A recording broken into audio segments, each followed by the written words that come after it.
Welcome to my no bullshit basic protection warrior guide for the war within.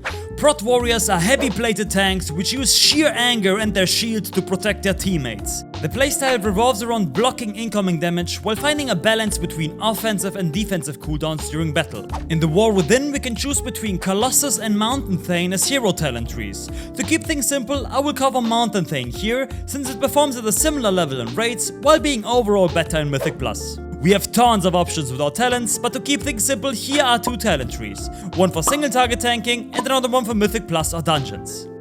Your main job as a tank is to keep yourself alive and keep aggro. If tanks die, it's almost always their own fault. That's why we have plenty of tools to survive. Here are the most important ones.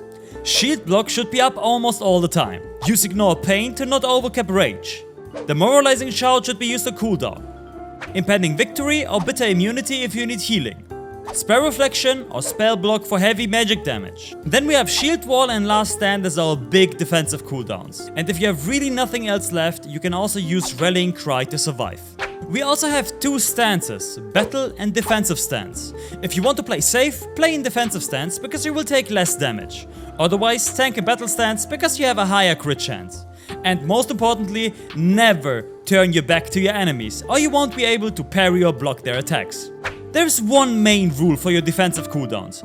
Use them before you take damage. Using Shield Wall when you're at 5% HP won't save you anymore. One thing a lot of tank players forget is that doing damage is also an important job for you. It makes you keep aggro and kills the enemies faster. A dead monster does 0 damage. Our DPS priority looks like this. Keep Shield Block up because it makes your Shield Slam do more damage.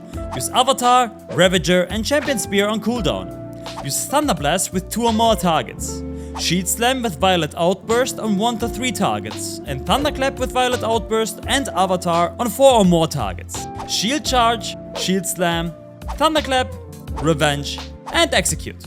If you lose aggro for some reason, use Taunt to get it back. How should we use our cooldowns? Use the offensive ones as often as possible and the defensive ones before big damage spikes. Finding a balance between these two is the difference between a good and a great prot warrior.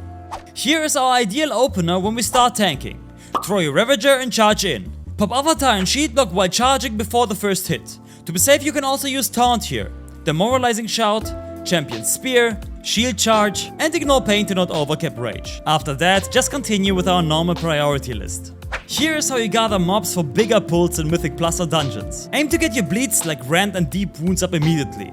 Charge into the first pack, can use Shield Block and Shield Slam and Thunderclap to apply Rend. Heroic Leap into the next pack and apply Deep Wounds and Thunderclap. And then charge into the last pack. Also, don't shy away from using Shield Wall as you're the most vulnerable while gathering multiple packs. You can also use the increased range of Thunderclaps you get with Crackling Thunder. If you can, try to hide around the corner so the caster minions also run up to you. When all are here, you send your cooldowns like Ravager, Avatar and just keep blasting. Which embellishment should you use? Dawn Thread and Dusk Thread lining seem to perform the best. Craft them on your weakest gear slots. Now for the stat prio. You want to prioritize a higher item level item with more strength over everything else. If a piece has the same item level, then go for Haste, Crit, Versatility and Mastery.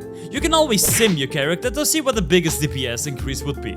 If you have any questions, feel free to ask me in the comments or catch me live on twitch.tv/NinoMMO. That's it for my basic protection warrior guide. Check the description of this video and our Warbreaker community for more in-depth resources for all warrior specs. Thanks for watching, bye bye.